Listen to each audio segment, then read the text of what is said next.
Jean 8, verset 32, vous connaîtrez la vérité et la vérité vous rendra libre.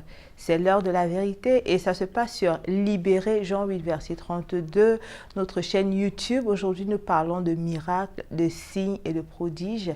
Restez scotchés.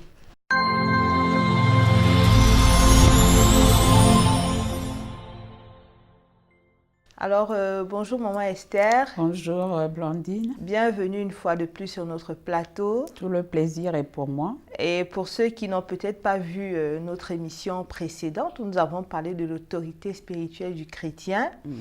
Maman Esther Folly est notre folle de Jésus qui nous ouvre le ciel du Togo et qui est leader politique, qui est mère de famille, qui est épouse, qui est grand-mère, qui est servante enflammée du Seigneur. Et voilà, nous avons l'immense privilège de l'avoir sur notre plateau. La dernière fois, nous parlions de l'autorité spirituelle. Aujourd'hui, nous parlons de miracles, de signes et de prodiges. Je pense que ce sont même des thèmes qui s'enchaînent.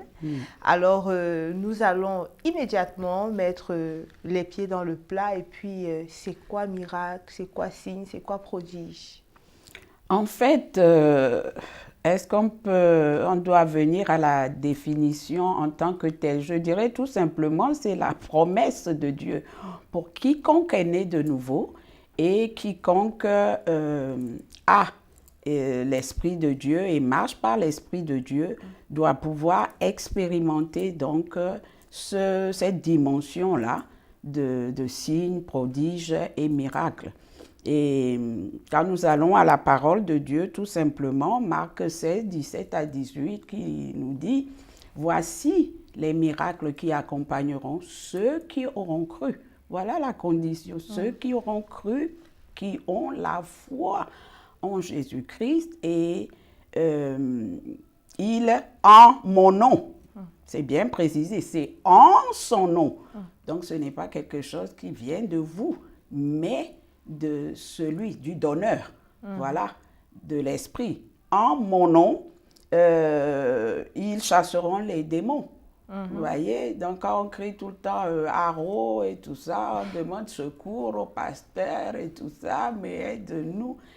Quiconque a l'Esprit de Dieu est accompagné par ces signes-là, ils parleront de nouvelles langues. Ah oui, c'est à travers, il y a certaines délivrances qui se font uniquement, dans le parler en langue, selon que l'esprit conduit. Et là, c'est l'esprit qui intervient pour chasser les démons. Ils saisiront des serpents. Alors là, je dis, c'est pas, on parle pas, la Bible est un peu codée quand même, hein, donc on ne vous dit pas d'aller sortir les serpents de leur trou et puis de venir, voilà. Quand on parle de serpents, on parle de la puissance des ténèbres. Voilà, ils saisiront, ils auront le dessus, ils auront l'autorité sur les serpents, sur les scorpions et sur toute la puissance de l'ennemi. Ça, c'est une promesse également. S'ils boivent quelques breuvages mortels, donc aucun mal ne leur sera fait. Alors, donc la promesse dit que un chrétien né de nouveau, donc qui est en Christ, même s'il advenait qu'il boive du poison, il ne mourrait pas. Voilà, c'est une promesse. Mais maintenant, est-ce qu'on la voit, on manifeste cette promesse-là, c'est autre chose. Mais au moins de savoir que c'est notre domaine, c'est notre héritage. Ils imposeront les mains aux malades et ils seront guéris. Voilà. On a d'autres cas, d'autres exemples bien connus dans la parole de Dieu. Vous vous souvenez de l'apôtre Paul qui était arrivé chez les Grecs là-bas et tout, et puis qui en ramassant du bois a été mordu par une vipère venimeuse et tout. Et la réaction donc de ceux qui étaient là, cet homme va mourir bientôt. Et puis ils attendent, rien ne vient. Oh là là, c'est en ce moment-là, Vous voyez, c'est ça. Donc, c'est la preuve de sa chrétienté. C'est la preuve de sa foi en Jésus-Christ. Il ne meurt pas, alors, réaction de l'environnement, de ceux qui sont là.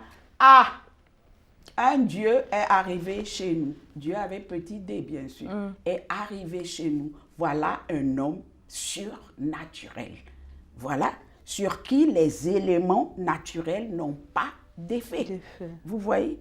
Et les chrétiens devraient être, c'est-à-dire la maladie, par exemple, ne devrait pas être un problème que le chrétien traîne à longueur de temps, de journée, etc.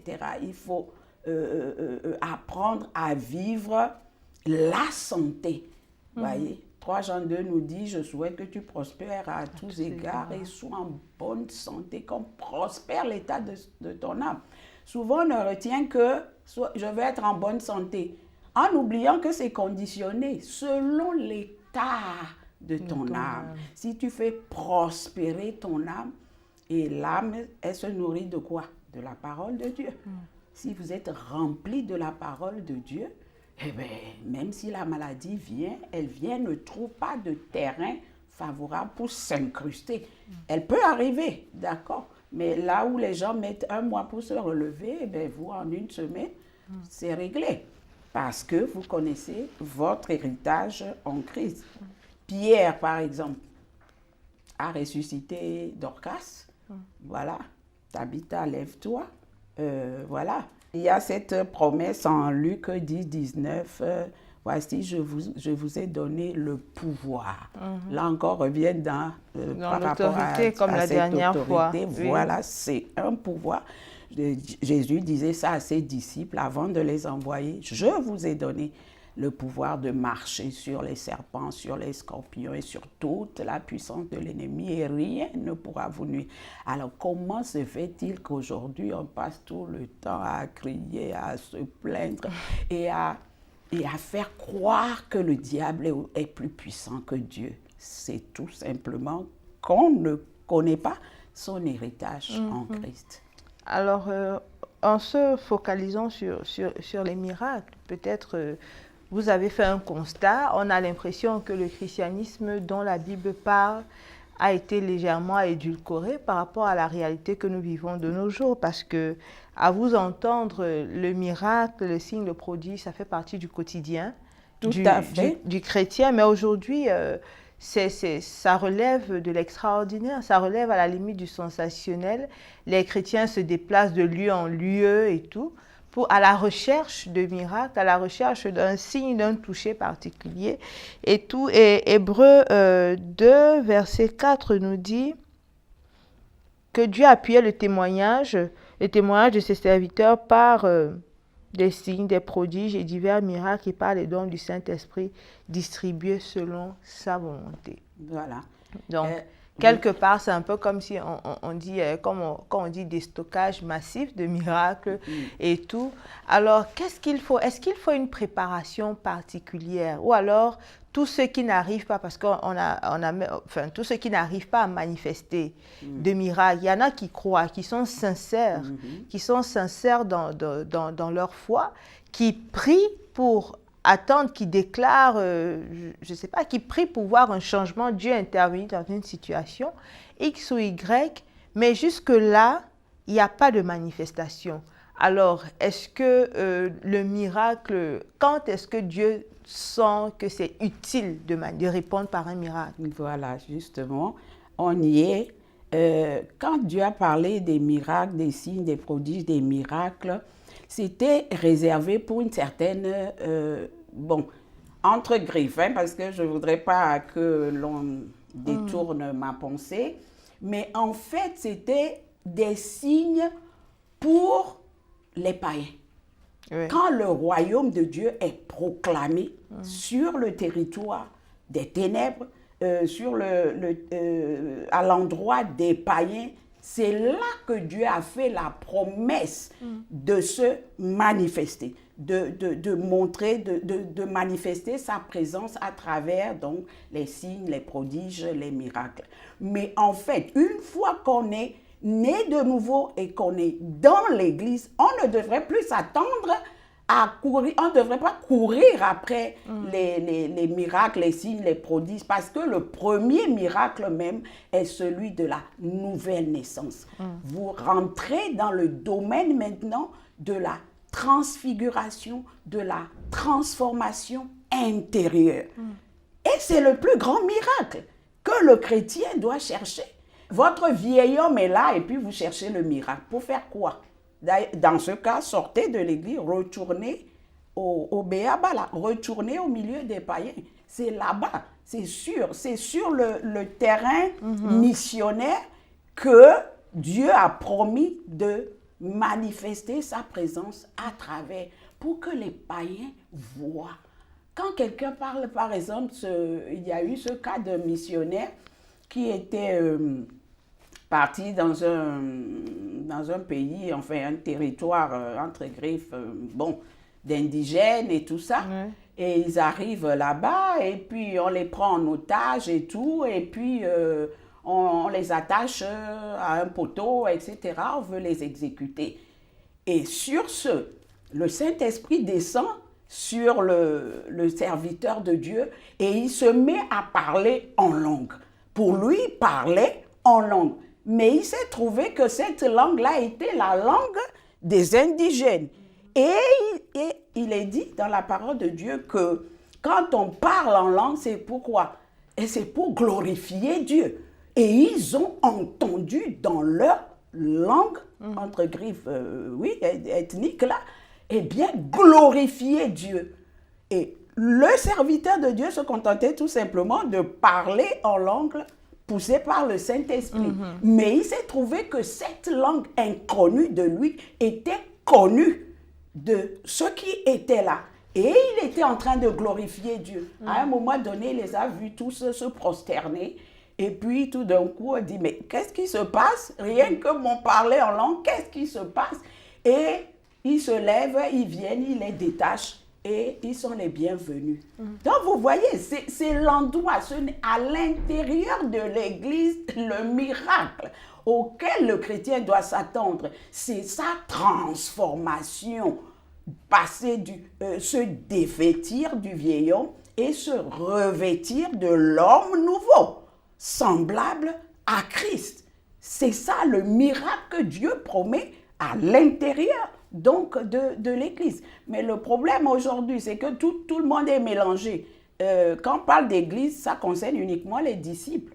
Mais aujourd'hui, on se rend compte que le monde est rentré dans l'Église. Alors on retrouve les païens dans les murs de l'Église. Alors voilà pourquoi il y a un peu ce cafouillage-là et les gens, donc cette poursuite des miracles à l'intérieur de l'Église. Non, Dieu a, dans sa parole, selon son cœur, a bien scindé les choses. Les signes, les miracles, et tout, c'est à l'endroit des nouveaux, des païens qui, eux, veulent être convaincus que Dieu existe effectivement. C'est le premier pas. Vous voyez, on ne vient pas et puis on dit lève les mains, reçois Jésus. Bon, c'est qui d'ailleurs ah ben c'est quoi? Non, ça commence quelque part. Découvrir que Dieu est une réalité. Et c'est après, maintenant, qu'on découvre celui qui l'a envoyé. Alors, maman Esther, moi je suis bien curieuse parce que à vous entendre, ça veut dire que Dieu relâche ses miracles, il répond par des miracles pour emmener les gens à croire à sa puissance, à croire à son existence et à éventuellement accepter de suivre Jésus-Christ, de s'unir à lui par le truchement de Jésus-Christ qui est notre Sauveur. Donc, le miracle, en fait, a une mission, pourrait avoir une mission premièrement salvatrice pour l'inconverti. Mais je voudrais vraiment comprendre aujourd'hui, parce que nous désirons, je prends des exemples, aujourd'hui nous rencontrons des personnes, ci et là, le cas des personnes malades.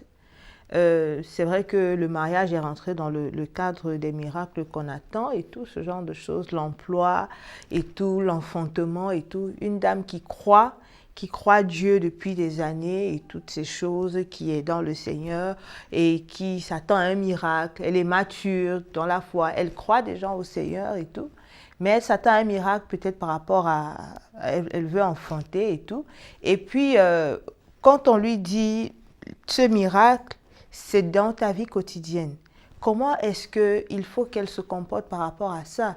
Puisqu'elle est supposée manifester cela, ça fait partie de son quotidien, mais ça n'arrive pas à se manifester dans sa vie personnelle, par exemple. Comment est-ce que ce type de chrétien pourrait comprendre? Je vais répondre à travers 2 points. D'abord pour dire que ceux qui sont à l'intérieur, qu'est-ce que Dieu dit selon Matthieu 6, 33? Cherchez premièrement le royaume et la justice de Dieu, et tout le reste vous sera donné par-dessus. Donc, enfanter, voyager, etc. C'est tout le reste. Dieu dit cherchez premièrement le royaume et la justice de Dieu, la conversion véritable, la connaissance de Christ, et tout le reste vous sera donné par-dessus. Ça fait partie de votre package, de votre héritage. Vous voyez? Alors, si vous allez supplier le voisin d'à côté de permettre que vous rentriez dans l'héritage de votre père, est-ce qu'il n'y aurait pas un problème? Parce que celui qui a même de vous donner votre héritage, par le lien de filiation, là, c'est votre père, ce n'est pas le voisin. Voilà, ça c'est pour la première possibilité de réponse. Maintenant, la personne est à l'intérieur et persévère, etc., mais n'obtient pas ces choses que vous avez citées. Là, ça peut être un problème de foi. Okay. Au niveau de la foi, parce que la foi a cette capacité de faire relâcher les choses de l'invisible vers le monde visible. C'est ce que Hébreux 11 nous dit. La foi dans les choses qu'on espère mais qu'on ne voit pas. Voilà. Et il est dit quoi? Or, sans la foi, il est impossible d'être agréable à Dieu. Et quand vous allez, donc la foi aussi, il y a plusieurs dimensions de foi. Il y a la foi de 30, il y a la foi de 60, il y a la foi de 100. Et donc quand on nous dit, si vous aviez la foi comme un grain de sénévé, vous diriez à cette montagne, ôte-toi de là et jette-toi dans la mer, et vous le verrez s'accomplir. Donc, par rapport à cette dimension de la foi, etc. La foi vient, selon la parole de Dieu, la foi vient de ce qu'on entend. Et ce qu'on entend vient de la parole de Dieu. Vous voyez? Dans le domaine dans lequel vous avez le besoin, il faudrait que vous puissiez bombarder votre intelligence, votre pensée, des promesses de Dieu, de cet héritage-là, parce que très souvent, ce qui fait blocage se trouve dans notre pensée. Le fruit de l'incrédulité se trouve aussi dans notre pensée. J'ai rencontré une dame qui avait fait un enfant et puis, avait difficulté, fibrome, etc., opération et tout, et à la fin, c'est-à-dire ils ont enlevé l'enfant en même temps que les fibromes, etc. Et sur ce, le médecin lui a dit, écoutez, vous n'aurez pas d'autres enfants et tout ça. Et elle est partie avec ça dans l'intelligence. Et l'enfant avait déjà 3-4 ans. Quand je l'avais rencontré, il dit, non, j'aimerais bien avoir un deuxième enfant, mais le médecin a dit que... J'ai dit, bon, qui tu as décidé de croire? Celui qui a dit, allez, multipliez-vous, ou bien celui qui t'a dit, tu ne pourras pas? Parce que quoi, il compte t'envoyer d'autres fibromes dans ton utérus ou quoi? Non, en fait, le blocage là venait de ce que le médecin lui avait dit. Et il fallait maintenant faire un travail pour se dévêtir de Vous voyez, ce que le médecin avait dit était devenu un poison pour sa foi. Et il fallait qu'il y ait un travail pour se dévêtir de la limitation que le médecin lui avait donnée pour pouvoir rentrer maintenant dans le domaine de l'illimitation de Dieu. Et au bout d'une année, eh bien, en bombardant, en faisant le travail sur elle-même, sur sa foi, et en se faisant accompagner, elle est tombée enceinte. Elle a 2 enfants aujourd'hui. Alors, qui est le menteur? Ça. Alors, je pense que Dieu nous a prouvé de plusieurs manières qu'il est au-dessus de la science. Ouais. Mais est-ce que tout miracle tire sa source de Dieu? Ah, ça, ce n'est pas ce que la parole de Dieu dit. Que ça dit même Lucifer est un ange de lumière et il peut parfaire, il peut imiter plutôt Dieu, les choses de Dieu, etc. Donc il faut vraiment avoir le discernement de l'esprit par rapport à cela. Ce n'est pas tout ce qui brille qui est de l'or, ce n'est pas des gens demandaient, ont cru prier Dieu pour avoir un enfant et ce n'est pas la source. Après coup, c'est pas un enfant qui, si c'était Dieu, il n'y aurait pas pas tous ces problèmes-là à côté, mais les cas de possession et tout ça. Donc, le chrétien a vraiment besoin de ce qu'on appelle le don de discernement. Ça fait partie des 9 manifestations de l'esprit, le don de discernement pour pouvoir savoir quel esprit opère derrière. Donc, justement, j'allais poser la question par rapport au discernement. Comment est-ce qu'on fait donc pour avoir le discernement? Parce que le milieu où aujourd'hui on parle vraiment de miracles d'une manière assez répétitive et tout, c'est dans l'église et tout. Donc, je vais à l'église, aujourd'hui on dit à culte d'onction, demain on dit à culte de ceci, il y en a qui viennent rendre témoignage et tout. Et puis aussi, il y en a qui se lèvent et puis qui disent que non, en fait, quand vous voyez certaines tendances, en fait, ce n'est pas du vrai, ce ne sont pas des forces qui viennent de Dieu, ce ne sont pas ci et ça. Alors, le chrétien qui se retrouve au milieu, comment lui il fait pour savoir que celui-ci tire sa source de Dieu et celui-ci ne tire pas sa source de Dieu? Comment il réussit à avoir ce discernement-là? Mais justement, vous ne pouvez pas dire que vous êtes chrétien et vous n'avez pas une intimité avec le Seigneur et que vous n'entendez pas sa voix. Voilà, on dit celui qui est de Dieu, justement, eh bien, il sait reconnaître sa voix. Ces gens disent qu'il nous dit, mes brebis me connaissent et elles entendent ma voix. Vous ne pouvez pas prétendre connaître le Seigneur et ne pas être capable de discerner sa voix parmi toutes les voix qui se font entendre autour de vous. Vous voyez? Et donc, comment dire, aujourd'hui, on voit cette tendance-là aussi. Ah, Dieu m'a dit. Alors, quelque temps après, la personne vient puis se plaint que, oh, vraiment, et que j'ai dit, mais c'est pas toi qui avais dit que c'est Dieu qui t'a dit. Et maintenant, tu viens te plaindre que non, finalement, c'était Satan. Donc, il y a un problème. Vous voyez? Donc, c'est ça, je dis, le don de discernement. C'est un don. C'est un don. Quand on a l'Esprit de Dieu, on marche par l'Esprit, mais c'est un entraînement de tous les jours. Vous voyez, de tous les jours. Et est-ce que la voix de Dieu est audible comme nous, vous et moi, on est en train de parler? Non, c'est de manière et comment on peut savoir aussi que, bon, ce que l'on me dit ou l'on me propose ou que la voix intérieure.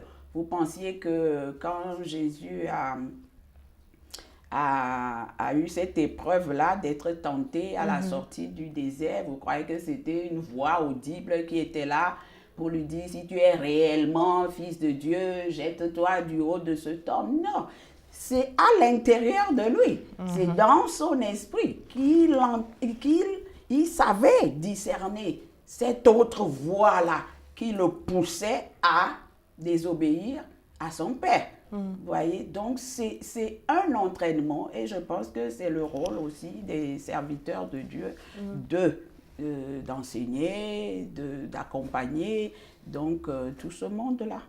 Donc il y a le chrétien moyen parce que devrait pouvoir également être un outil par lequel Dieu rend ministère à quelqu'un d'autre au travers d'un miracle, par sa prière et tout.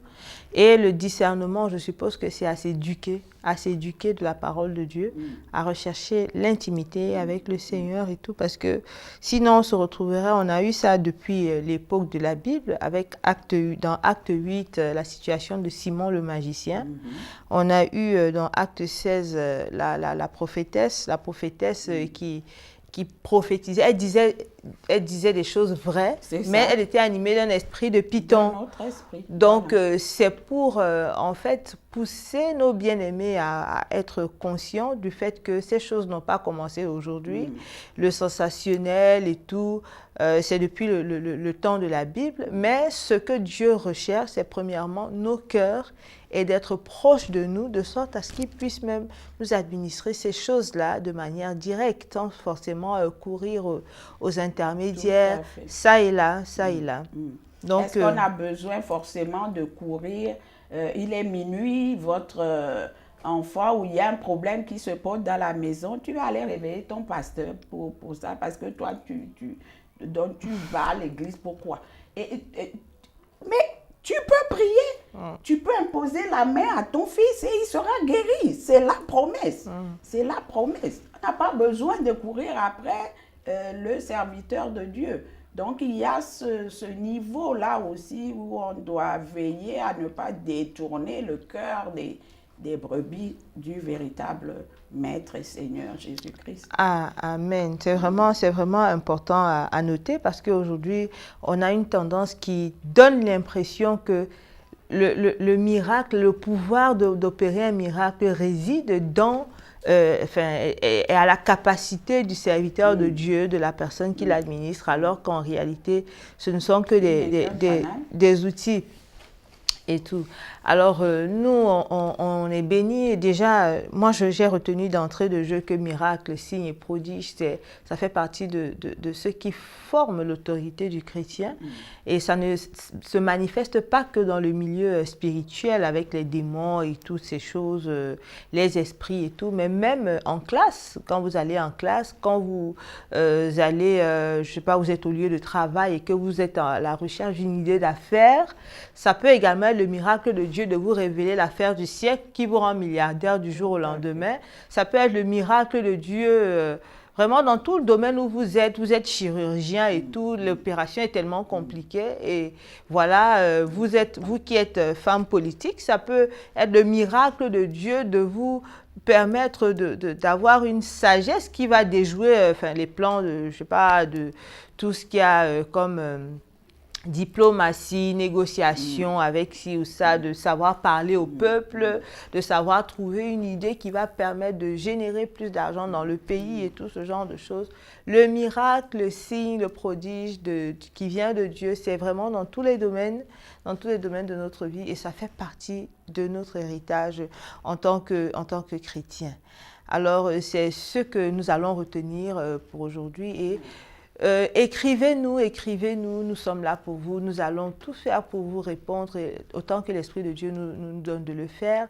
C'est Jean.832, Jean.8, H-U-I-T 3232 @gmail.com. Vous pouvez également nous voir sur notre chaîne YouTube Libéré, Jean 8, verset 32, ou alors vous venez sur le site www.nbmministries.life. On reste scotché et que le Seigneur vous bénisse. Amen.